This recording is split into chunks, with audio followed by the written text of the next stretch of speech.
trade of Russian oil to Hungary. Hungary is a major importer of Russian oil, making up just over 65% of their oil supplies.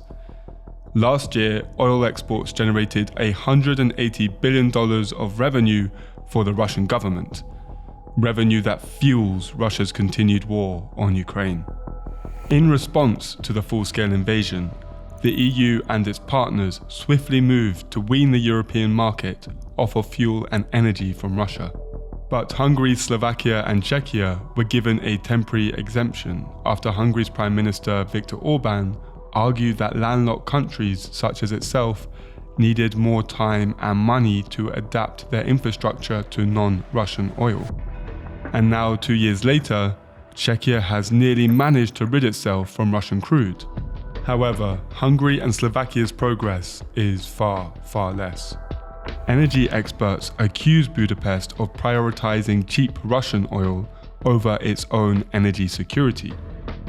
If you try to work against Kremlin's interests, you have issues with gas supplies, with oil supplies, you have strange accidents, and it all will happen in Slovakia and Hungary if they quit pro-Russian stance. The only reason they have this illusory security of supplies is that they cooperate. Orbán remains one of the few European leaders to maintain a close relationship with President Putin. So how does Russian crude oil end up in Budapest?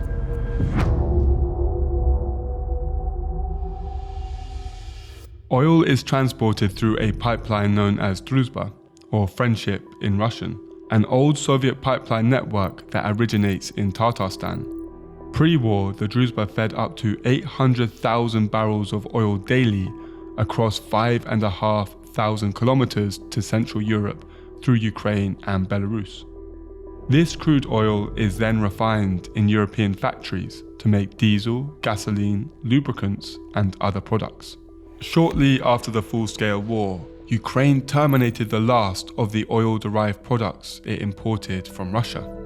However, Ukraine continues to transit oil and gas to Europe from Russia to this day, creating a strange loop where Russia and Ukraine are indirectly financing each other's militaries. Diplomatically, Ukraine has avoided closing this pipeline, but it has increased criticism of Orbán and Hungary. And in June, Kyiv expanded sanctions on Russia's second largest oil company, Lukoil, banning it from transiting oil through Ukraine. It has not blocked transit from other Russian exporters, but it sent a political message to Hungary that was received loud and clear. Lukoil provides 2 million metric tons of crude oil to Hungary, making up around 1/3 of Hungary's total supply, as well as 45% of Slovakia's supply. In response, Hungary accused Ukraine of blackmail and endangering their energy independence. Ukraine is working in line with the general Western sanctions policy. So if Budapest is looking for some people responsible for all this mess that is happening since 2022 or actually 2014, they are somewhere in Kremlin. Budapest turned to the European Commission to intervene, yet Brussels found no immediate threat to either Hungary or Slovakia. Data showed that the volumes of Russian oil through Druzhba had not dropped since the embargo, likely because other Russian companies have filled Lukoil's place. Instead, Brussels urged both countries to consider alternatives, including the Adria pipeline from Croatia, an option which Budapest claims is too expensive.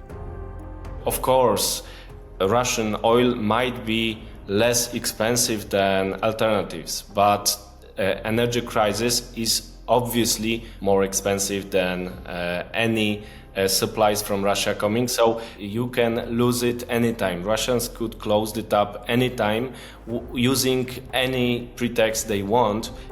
Ukraine, for its part, continues to encourage Europe to break free of Russian energy, which helps fund the war. and Kyiv has become more aggressive in the past year in targeting Russia's oil industry, including drone striking Russian refineries. It's not clear why Kyiv only targeted Lukoil and not other Russian companies, but some experts say Ukraine is flexing its muscles on the European stage, instead of waiting for a diplomatic solution. But earlier this week, Budapest said it's found a way to unblock Lukoil imports while complying with sanctions by taking ownership of the oil before it enters Ukraine. We don't know if Ukraine has given consent, but Hungary is still determined to run on Russian fuel.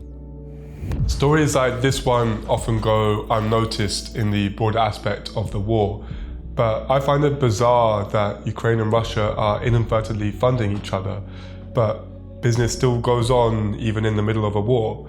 That's why I like to show the side of the economic war, to show what goes on behind the scenes. So if you're interested in these kind of stories, please like and subscribe. And tune in tomorrow, September 14th, for episode 2 of our new travel show, Dare to Ukraine.